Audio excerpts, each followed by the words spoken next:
Welcome back to another technical deep dive here in the debug zone. Today, we're tackling a big question and breaking it down with insights from other users. Hopefully, this clears up some misconceptions and helps you get the answer you need.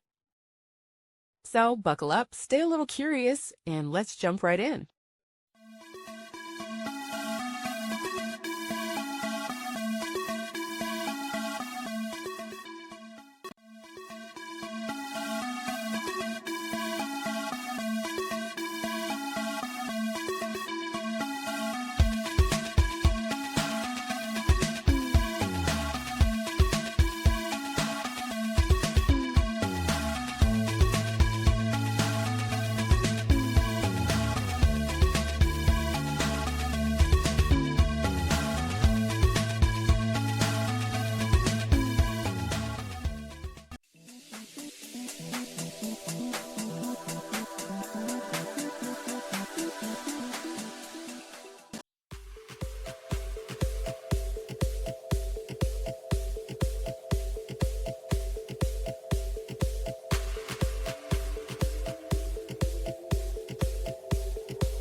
And that's a wrap.